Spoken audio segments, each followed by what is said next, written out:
Okay. Assalamu alaikum and peace be upon you all. I'm really happy to be here with you guys. So we'll start with Bismillahi walhamdulillah wa salatu wa salam ala Rasulillah. So today's topic is Ramadan, how Ramadan speaks to our holistic wellness. So when we speak about holistic wellness, we can't really not talk about Islamic psychology. And I'll tell you why. Because when you think of the word holistic, you think of your entire being, right? And inherently, the psychology of Islam that's within our Quran and within our Sunnah, the way that Allah subhanahu wa ta'ala speaks to our psychology, the way that Allah subhanahu wa ta'ala speaks to our thoughts, the way we think, our emotions, our behaviors, right? It takes into account our entire being, right? Because our creator knows our psychology. Our creator knows our design. So if you think about looking at holistic wellness, how can we look at it in the absence of Allah subhanahu wa ta'ala, in the absence of our creator? How can we look at and honor the health of our entire being if we do not take into account the creator of our entire being? Right. And so in our tradition, we have a saying, Man arafa nafsahu arafa rabbahu, right? Whoever knows himself knows his Lord. Because by knowing your design, by knowing how you were created, who you are, you can't help but think, who's the artist, right? Because we all are masterpieces, but we're created by the best of artists. And this is a name of Allah we know, is al-Musawwir, right? The fashioner, right? The best of fashioners. And so to look at Ramadan through a holistic lens, we have to understand that inherently Islam is a holistic faith. And it looks at the entire being and it doesn't negate any facet within us. So if you think about, like Imam al-Shafi'i, right? He says that you think you're just, basically like he says, you think you're just a body. You say that you're just a body, but inside of you is something greater than the universe. And so, when you look at like the sun, you look at the moon, right? We often say subhanallah, right? We say we glorify Allah. And yet we negate like this amazing world within us, and we don't take the time to understand it, and also more importantly, see Allah as the creator of it, as the destination. So we have to begin with that. In order for us to look at Ramadan through a holistic lens, I need to get you to see yourself through a holistic lens. That you're not just the body, right? You're not just emotions, you're not just the mind. No, these are facets within you that make up who you are. And so when we look at Islamic psychology, we look at psychology through an Islamic lens. It's rooted in the monotheistic worldview of La ilaha illallah, right? There's no God but Allah subhanahu wa ta'ala. And so it attributes everything to Allah's oneness. What does that mean? It means that we don't just look at the entire being. We don't just look at all the facets that make up who we are. No, we see them all through Allah and to Allah, right? Meaning that everything is a means to Allah subhanahu wa ta'ala. That's what Tawheed is. It's when we say the oneness of Allah, it's not just, I believe in one God. No, it's that I see everything pointing to my creator. I have an emotional experience. What is Allah teaching me? I go through an external experience. What is Allah teaching me? What is Allah trying to guide me to? And so everything becomes like interconnected. And that's the beauty of Islam, is that we don't live in compartments, right? It's not like my physical health is over here, my emotional health is over here, my mental health is over here, my career is over here. A lot of us live like that, right? Where like deen is like something over here, like my faith is over here, right? My relationship with Allah, it's over here, it's on the side. And then everything else is like, that's my life, dunya, and then, oh, that's my deen, right? But no, actually the essence of Tawheed is that your career, your successes, your physical health, you working out at the gym, you eating healthy, you praying, you doing anything is all interconnected. And that's the reality of it, is that there's no facet that doesn't impact another, right? Like you're fasting in Ramadan right now and you're depriving your physical body. Does that not impact your mind and your heart and your emotions? Let's take it from the other end. When people go through emotional struggles, can that not sometimes seep into their physical health? Absolutely, right? So whether we acknowledge it or not, everything within us is interconnected. And so this is why my approach to mental health and why I got into the field of looking at psychology through an Islamic lens is because I saw this gap, right? Where people were like, my mental health is over here and then my spiritual health is over here, but they interact with each other all the time. You know, your mental health impacts the way you walk towards Allah, and your relationship with Allah impacts the way you take care of your mental health. So when we look at, you know, Islamic psychology rooted in this, like look at our psychology through this monotheistic lens, we look at three separate relationships that are interconnected. And this is something that Imam al-Ghazali rahimahullah teaches us, right? And he, in his book, The Alchemy of Happiness, and he talks about how these relationships are not strange to one another, right? And there are no boundaries within them, and they move in the same direction, which is Allah subhanahu wa ta'ala. And these three relationships are what? Your relationship with Allah, your relationship with others, nature, the universe, things outside of you, and your relationship with yourself. Now, those three relationships, they're separate but interconnected. They impact one another. And so when we look at, you know, Ramadan as a means to our holistic wellness, it's not just about improving our relationship with Allah. It's about improving our relationship with ourselves and improving our relationship with others, right? Improving our connection to Allah, to others, to ourselves, and to our experiences that we go through.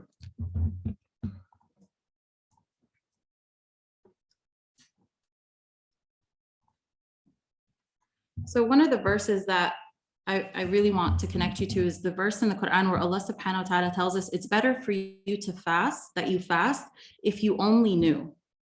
When you hear this phrase, if you only knew, what does that make you think of? What comes up for you when someone says, if you only knew? That there's a lot of like unknown reward that could be, but you don't like, there's just so much potential like this. There's so much more than what you think you're getting, right? And so what if we connect to that when we approach Ramadan? That this month came exactly at the right time we needed it. That if only I knew that, like, you know, like if Allah had lifted the veils for me and showed me what this month came to offer me, I would be in awe. It would be so much more than just the physical benefits of fasting, the fact that it increased in my acts of worship. It would be holistic, right? It would be all encompassing. But how many of us approach Ramadan like that? That we welcome Ramadan as if it has exactly what we need in this given time in our life right now. That whatever you're going through, whether you're going through something emotionally, you know, in your personal relationships, whatever it is, it's Ramadan came at just the right time. It came with what, like Allah sent it to me to give me the means to what I need holistically, right? Because that's what Ramadan sets the platform for us to do. It's to transform holistically, right? And I want you to think about this. When it's 1 month out of the year, right? Where it's almost like this boot camp and you're engaging in routines every single day. That's transformative. You know, the transformative actions are the actions we do consistently, small, but consistently and on a day-to-day basis. Those are the things that transform us, right? And so if we can look at it as, okay, he's setting the platform for us. He's setting the atmosphere, he's setting the environment, he's setting our hearts, he's setting the direction of everything, right? Like everyone always says that I can do things in this month that I couldn't do all year. How many of you can relate to that? Yeah. Right? That things are naturally made easier for us to do. And this is out of his mercy, right? That we know this is the month of mercy, that Allah subhanahu wa ta'ala descends his mercy, like we can feel his mercy through so many things. Ability to fast, right? You know, yes, not even water, right? Like, or the ability to fast, the ability to work while fasting, not even having water, the ability to increase in these acts of worship that we maybe have not done to this extent all year or at all for a lot of people, right? Like that this is like, we're doing so much more. This is from Allah, right? And so he's showing you, what is he showing you essentially? It's the capability, the potential of you. Look what you can do.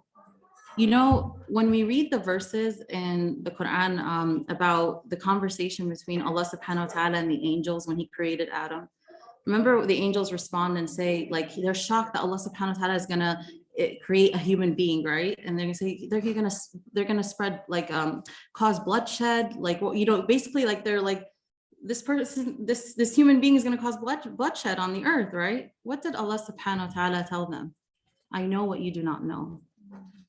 And a lot of us miss this verse. That is Allah believing, like, is seeing your potential. That even he tells the angels themselves who are perfect, you don't know my you don't know my creation. You don't know what they're capable of. That's love, right? You know, when like a mother, you know, when like siblings fight, right? And one sibling goes to the mother and goes, oh, you know, he did this or he did this. And the mother's like calmer and she has like mercy, and the others, you're not gonna do anything about it. Like, you're not, you know, and what is the mother essentially saying? I know my child, right? Right? I know my child. Same thing with Allah subhanahu wa ta'ala. But in this month, he shows you what you're capable of.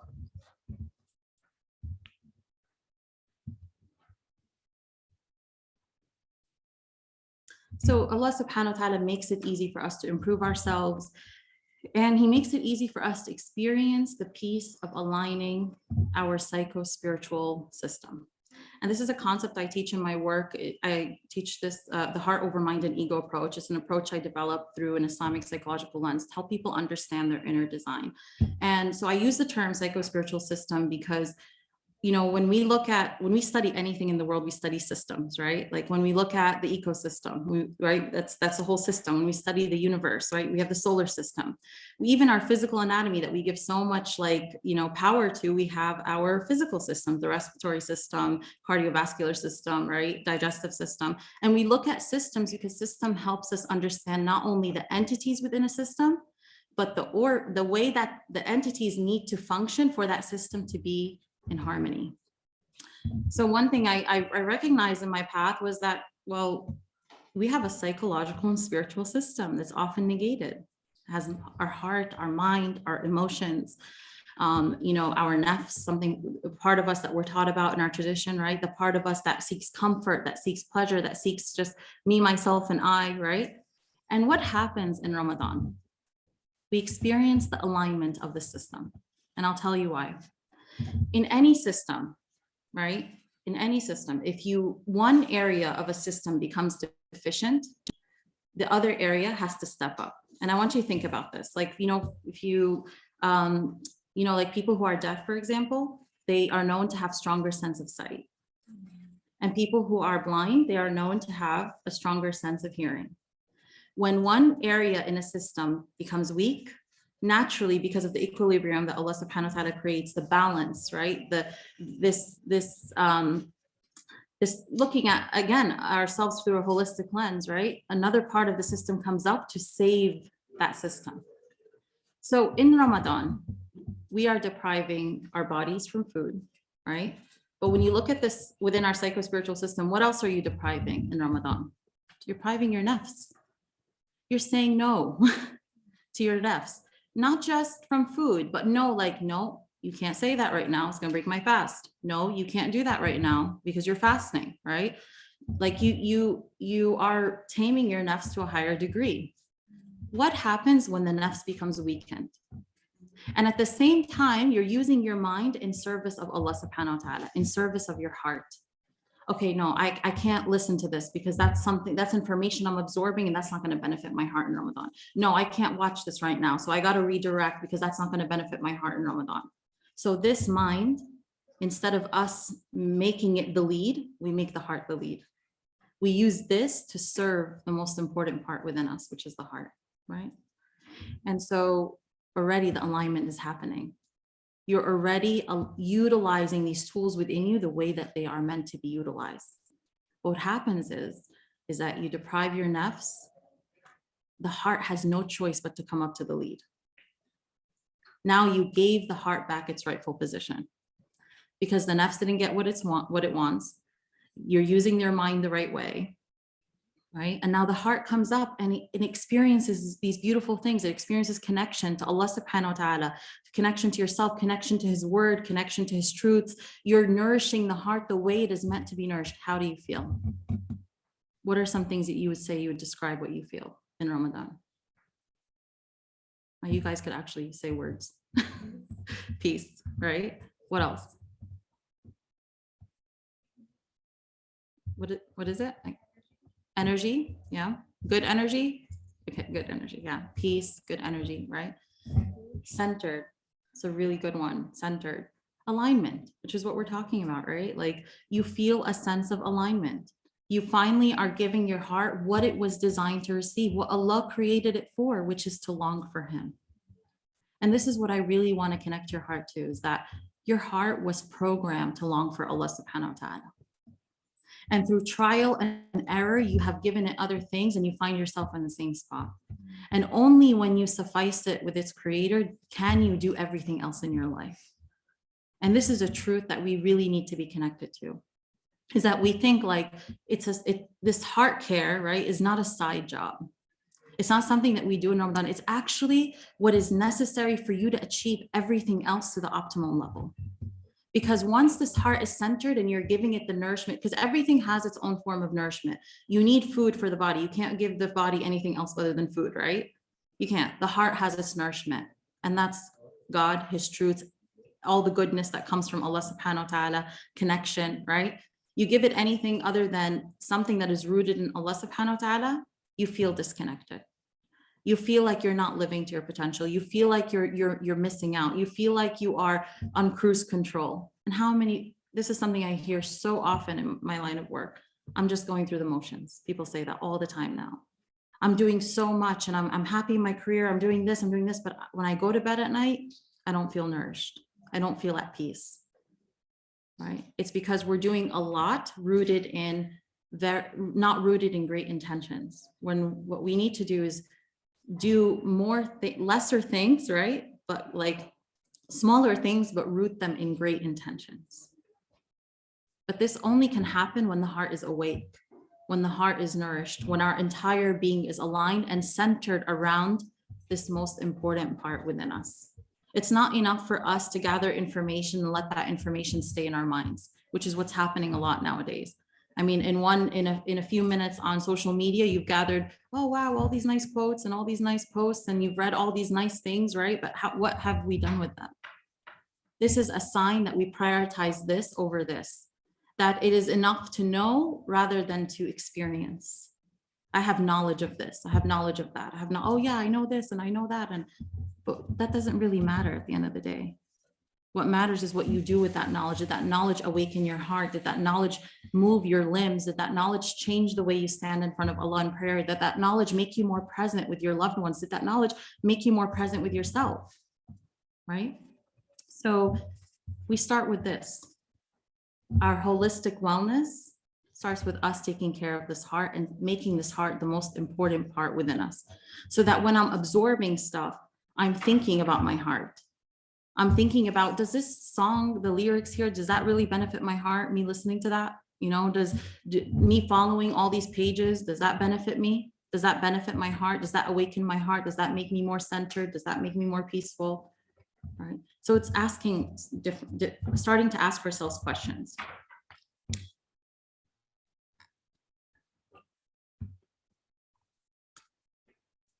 And so we want to reap the psychological and spiritual benefits of Ramadan to promote our holistic wellness this month. And one of the things that I want to encourage you to do is start asking yourself the right questions, because we can't change anything if we're always going outward. We can't change anything if we're always going to something external for us to feel good. This month is all about turning inward. This month is all about recognizing like how attached we were to things outside of us to feel good, to feel enough, to feel soothed, to feel nourished. And then all of a sudden you're depriving yourself of the first external need of a human being, which is what? Food, right? Imam al-Ghazali rahimahullah, he says food is the most basic of desires. If you can overcome this desire, you can overcome any other desire.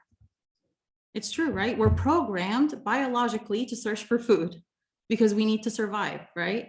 And here in Ramadan, you're told to deprive yourself from that very thing that you need to survive. You're like, you're like facing the fear, right? Because a lot, there's like they say like even your primitive brain, right? In psychology, they say your primitive brain has a fear of not having food, right? And the nafs hates this. The nafs is very uncomfortable. The nafs doesn't, you're not giving me food and water, you know, like, but then what happens in Ramadan? You're feeding other aspects of yourself, right? Have you ever felt like the hunger pains in Ramadan and then you started reading Quran, or you started reflecting, or you started doing dhikr, or you started learning something, and then all of a sudden the hunger is not as much anymore, right? It's a real thing, because you nourish one aspect of yourself, the other aspect, the hunger diminishes. It's the same thing with the type of hunger that makes you attached to the wrong things. When you are satisfying that hunger with Allah subhanahu wa ta'ala, the hunger for other things, the unhealthy attachments, the maybe like certain attachments to certain habits that you have been, whether it's people, whether it's shopping, whatever it is, like the destructive habits, right? That maybe people utilize to not face their own emotions, right? And I don't mean like people in shopping or destructive habits. I mean like when we utilize them as destructive habits, right? When we utilize them as a means to escape ourselves. When I need, I need this person, or I need, this to buy this thing so I can soothe myself right now, right? But what happens in Ramadan? Instead of looking to all those things that you think are there to make you feel enough, you look to Allah. And what does Allah subhanahu wa ta'ala teach us in the Quran, right? Hasbi Allahu wa ni'mal wakeel. Allah is sufficient for me. God is sufficient for me. And he's the best disposer of all our affairs. And a lot of times when we say this verse, we think of like Allah taking care of an external need. But can he be enough for your heart? Can you be sufficed in your heart by Allah subhanahu wa ta'ala? And so this is the month where we start turning inward and assessing this most sacred part within us. We've been going outward for so long. We've been attaching to external things, whether it's our phones or shows or people or shopping, right? Like constantly feeding our nafs. If you really think about it, like we've become such a nafs-centered world. You do you, right? You got to feel good. That's the priority. No, because actually you don't elevate yourself that way. Right now, you're telling your nafs, no, I'm not going to give you what you want, but you're elevating yourself. You're elevating your soul. And so we start turning inward and we start saying, okay, well, the external things are not the answer. So we assess ourselves first spiritually. How am I doing spiritually? Do I feel nourished? Do I feel enough? Do I feel that Allah seeing me and Allah hearing me, is that enough for my heart? And what acts of worship do I need to improve? What are the acts of worship that I haven't been so present in? What are the acts of worship that I feel like I'm not really connected to? Maybe it's a matter of me understanding them better. Maybe I don't understand why I'm doing certain things, right? So maybe it's a matter of increasing my knowledge about why I pray or why I'm doing certain things. Maybe I've just been taught to do because it's the right thing to do, but I've never really connected to it on a personal level. Like what's the why behind, my connection with Allah subhanahu wa ta'ala? And then what are some challenges I have with regards to my relationship with Allah? Is it that I don't trust him? Is it that I don't believe he loves me? Is it that, I've been making dua and he hasn't answered it, so now I don't have a fear of making dua? You have to turn inward. You have to assess your own heart and the blocks, right, that are keeping you from taking your relationship with Allah to the next level. And then psychologically, what are some mental and emotional challenges I'm facing, right? Is it a lot of negative thoughts? Is it difficulty coping with certain emotions or experiences? What am I attached to that does not serve my soul, right? What are some of the things that I need to slowly start to detach to? What are some of the unhealthy mental, emotional, even physical habits that I no longer wish to engage in? Like you still have, over half of, left in Ramadan. It's not too late to think about, what do I not want to leave Ramadan with? What habit do I want to leave and never take, basically the second half of Ramadan, I don't want to take it with me. so that I don't take it with me even after Ramadan? That's a question to ask, right? But you can only figure out those questions if you turn inward and you start asking yourself these difficult questions, like what do I need? You know, a lot of times we're so reactive that, you know, we just feel agitated and we react, that we don't really take the time to understand that, no, there's a need here that I'm not fulfilling. And that's why I'm reacting this way. That's why I'm attaching to this and this and that, right? So part of it is understanding what is it that I'm needing right now, you know, and figuring that out, because then the answers will come after. And then if you haven't done so, make your dua list, number one, and make it holistic, okay? Meaning, a lot of times when we make dua, we forget to make our dua all encompassing. You know, like one dua that I really always love to make is, oh Allah, please help, please align me spiritually, mentally, emotionally, and physically with what is pleasing to you, right? So like you can incorporate your holistic needs in your dua. And a lot of times we forget to do that. We forget to ask Allah, help me react better. Help me be more mindful. Help me be more present with my own emotions. Help me have greater self-awareness that serves me and serves my path to you, right? You don't have to leave anything out. Nothing is too small or too big for Allah subhanahu wa ta'ala. But just the act of, this is something I have my students do a lot, which is, you know, just sit and write down du'as in every category. And the reason why I have them do that is because, you know, to make a dua list that's all encompassing is because even the act of writing it down with pen and paper, not typing, because, you know, even psychologically writing something down, pen and paper has a greater impact on your mind and your heart.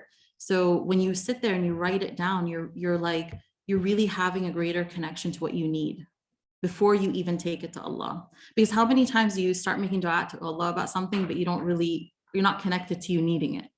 You're just used to it, right? Like you're just like kind of like on what is it, cruise control, right? When you take the time to really write down the list, the du'as that you really hope that Allah subhanahu wa ta'ala answers for you on a holistic level, you know? And when I say holistic, I mean for your akhirah too, because you're a soul and as Rumi says, my soul is from elsewhere and I plan on ending up there. So part of knowing that you're a holistic being is making sure you never forget you're a soul. Because at the end of the day, and I'll end with this, is that you're a spiritual being having a human experience, not the opposite.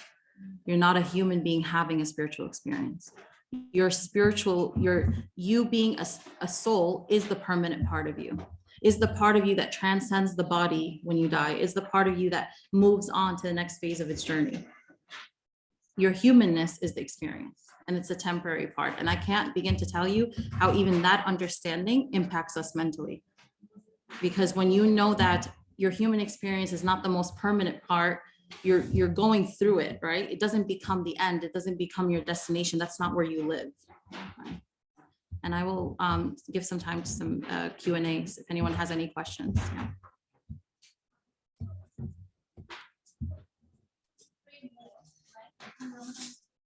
Yeah.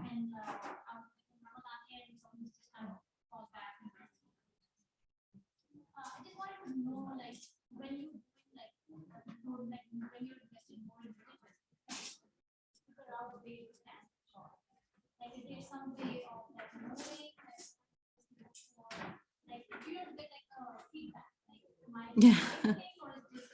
Yeah. Yeah.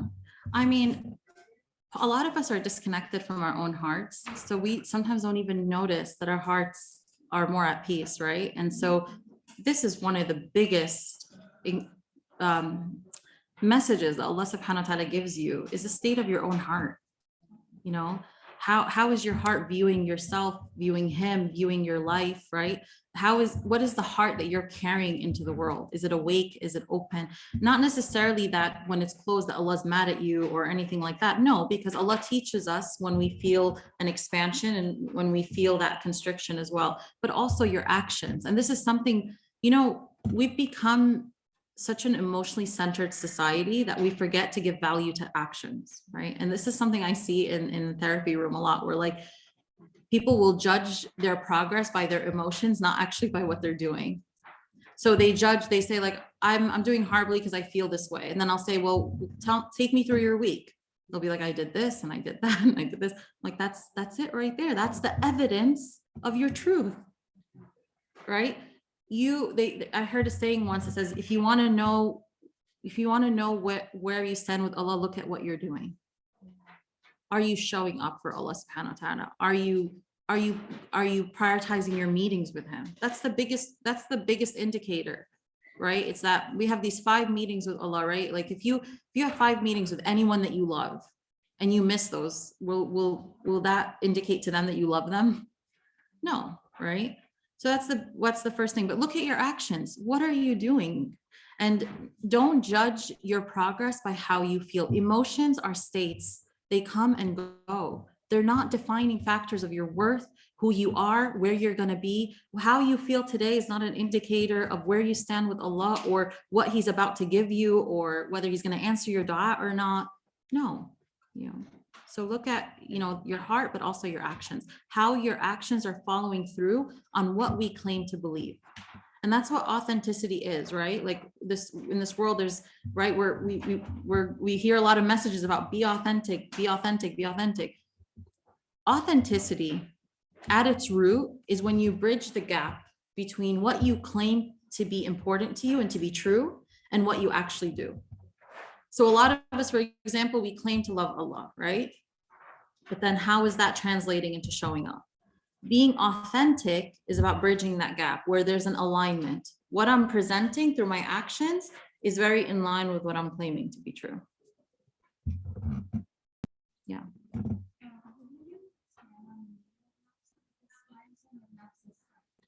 Yeah.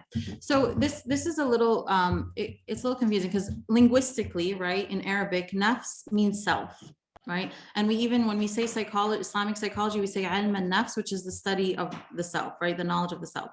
But in like, when a lot of times scholars refer to like purification of the heart and taming yourself, they're talking about the lower self, and they still use the word nafs, right?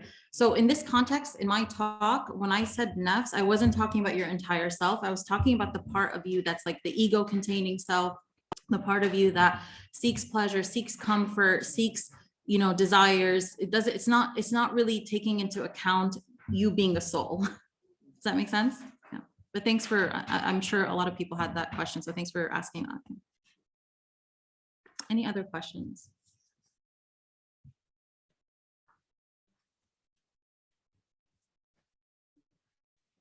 Okay. All right, then we'll wrap it up here. So for those of you who don't know, I am a psychologist here at the ICNYU. So if you're a student here and you would like to benefit from counseling, you can always reach out to me. And if you are from the community and you want to benefit from just learning more about, psycho-spiritual wellness through an Islamic psychological lens, you can go to my institute, which is the Home Institute, stands for Heart Over Mind and Ego Institute, at thehomeinstitute.org. Okay. All right. And was there another reminder I was supposed to remind you? Anything else? Okay. I think that's good. That's it. Thank you. Allahumma salli ala Sayyidina Muhammad wa ala alihi wa ashabihi ajma'in.